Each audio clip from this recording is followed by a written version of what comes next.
وہاں پر جا کے اپنی عقل کو دخل دیتا ہے، اپنے عملوں کو دخل دیتا ہے، یہ صرف اتباع مصطفیٰ کو دخل دیتا ہے۔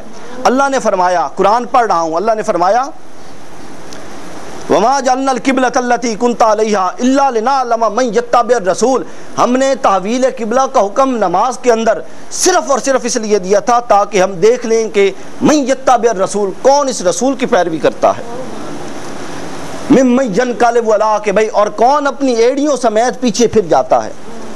چونکہ یہ ایڑیوں کا کام تھا، نماز کے اندر ایڑیاں صحابہ نے پھیری تھی اپنا رخ بدلتے ہوئے، پاؤں کا اگلا حصہ اٹھا کے، قرآن نے دیکھے نا کتنی وضاحتیں بیان کی، اور اگلا حصہ اٹھا کے ایڑیوں کے بل رخ بدلے تھے، اور وہ اپنی ایڑیوں کے بل کھڑے رہے تھے اگلا حصہ اٹھا کے، لیکن انہوں نے رخ نہیں بدلے تھے۔ تو قرآن نے کہا کہ اللہ دیکھنا چاہتا ہے کہ کون رسول کی پیروی کرتا ہے اور کون اپنی ایڑیاں پیچھے کو کھسکا دیتا ہے اور رسول کی پیروی نہیں کرتا۔ وَإِن كَانَتْ لَكَبِيرَةٌ، اور یہ آزمائش بہت بڑی ہے، إِلَّا عَلَى الَّذِينَ هَدَى اللَّهُ، مگر ان کے لیے بڑی نہیں ہے جن کو اللہ نے ہدایت دے رکھی ہے۔ وہ ہدایت کون سی ہے جو اللہ نے دے رکھی ہے؟ وہ ہدایت یہی ہے کہ جو اللہ نے دے رکھی ہے کہ ہر شے ایک طرف ہو سکتی ہے مگر میرے محبوب کی اتباع ایک طرف نہیں ہو سکتی۔ ہر شے اگنور ہو سکتی ہے، ہر عمل بعد میں ہو سکتا ہے، ہر عمل کی معافی ہو سکتی ہے، مگر میرے محبوب کی گستاخی ایسا عمل ہے جس کی معافی نہیں ہو سکتی۔ قرآن میں اللہ پاک نے فرمایا، اعوذ باللہ من یا ایھا الذین آمنوا لا ترفعوا اصواتکم فوق صوت النبی، اے ایمان والو خبردار میرے نبی کے سامنے اپنی آوازیں اونچی نہ کرنا۔ اگر کوئی اونچی کرے گا تو کیا کرے گا؟ اللہ نے اینڈ پہ سزا فرمائی، ان تحبط اعمالکم، اللہ تمہارے اعمال برباد کر دے گا، ولا تشعرون، اور تمہیں شعور ہی نہیں ہونے دے گا کہ ہر شے برباد ہو گئی ہے۔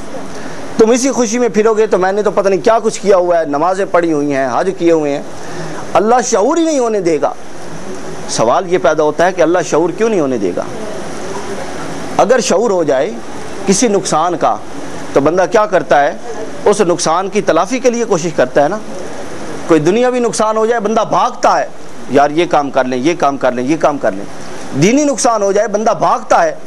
اگر اس کو یہ شعور آ جاتا کہ میں نے گستاخی کر لی ہے اونچی آواز سے بات کر کے، تو ظاہری بات ہے وہ توبہ کرتا نا توبہ، اور اللہ نے توبہ کا دروازہ کھول رکھا ہے تاکہ قیامت کھلا ہوا ہے، اور جب وہ توبہ کرتا تو اللہ کو توبہ قبول بھی کرنا پڑتی، چونکہ اس کا اپنا وعدہ ہے کہ میں ہر گناہ کی سوائے شرک کے توبہ قبول کرتا ہوں، توبہ بھی قبول کرنا پڑتی بس۔ اور اللہ پاک کو گوارا بھی نہیں تھا کہ میرے محبوب کا گستاخ ہو اور یہ مجھ سے توبہ کر لے، چونکہ توبہ کر لی تو میں تو رب ہوں، قبول کرنی پڑے گی۔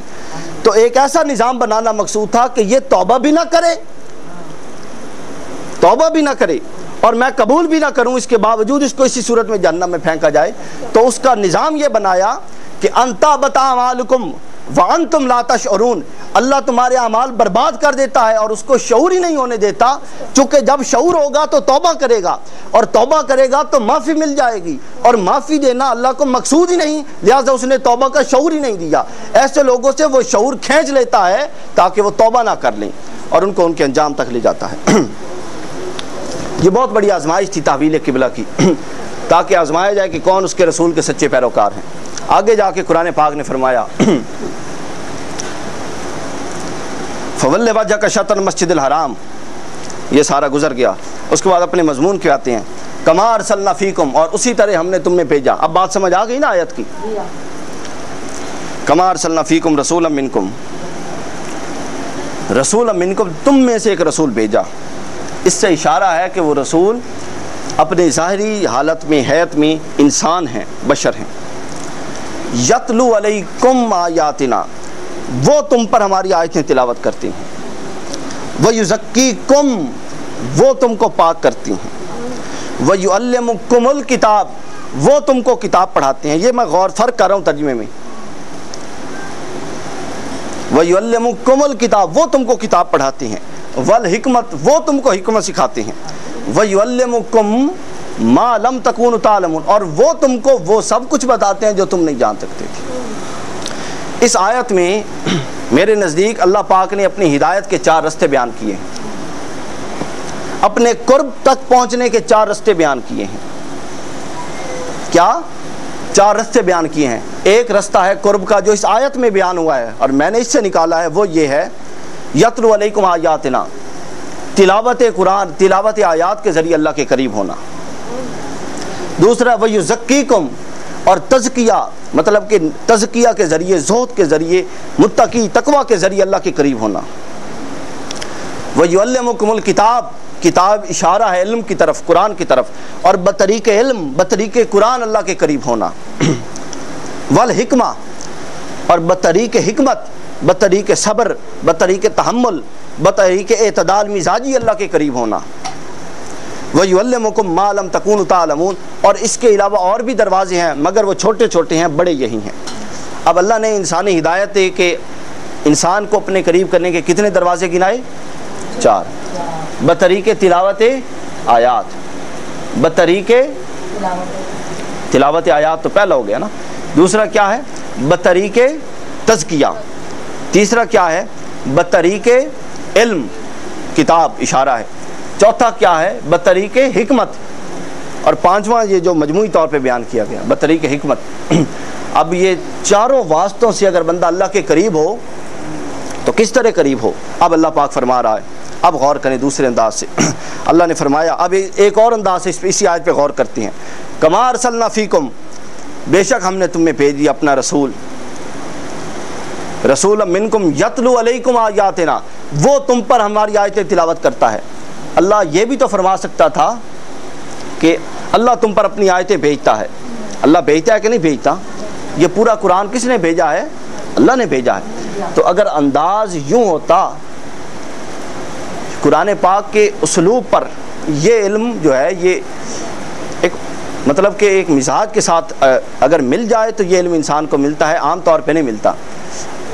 قرآن کے اسلوب کو سمجھنے کا ایک علم ہے، قرآن کے مزاج کو سمجھنے کا ایک علم ہے کہ قرآن یہاں پہ کیا کہنا چاہتا ہے، اس کا مزاج ایک تو ہے نا ظاہری لفظ، ایک ہے ان کا لفظی مطلب، ایک ہے ان کا اصطلاحی مطلب، ایک ہے کہ قرآن کا مزاج یہاں پر کیا کہتا ہے۔ ہر شے کے بندے کا مزاج ہے نا، شریعت کا مزاج ہے، قرآن کی آیت کا مزاج یہاں پہ کیا کہتا ہے۔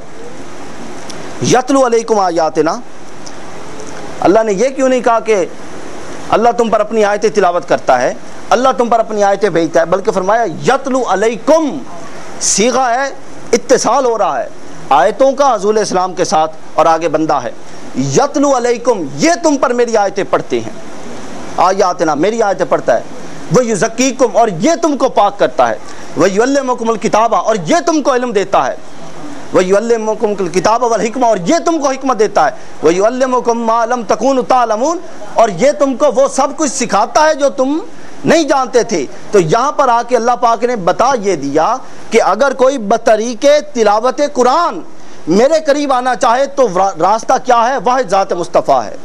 اگر کوئی بطریق تزکیہ تقوی، اس میں سارے ظاہری اعمال آتے ہیں، داڑھی آتی ہے، نیک عمل آتے ہیں، نماز آتی ہے، خواتین کے سارے اعمال آتے ہیں، اگر کوئی بطریق تزکیہ میرے قریب آنا چاہے تو تزکیہ خود میرے قریب نہیں لاتا، ذات مصطفیٰ میرے قریب لاتی ہے۔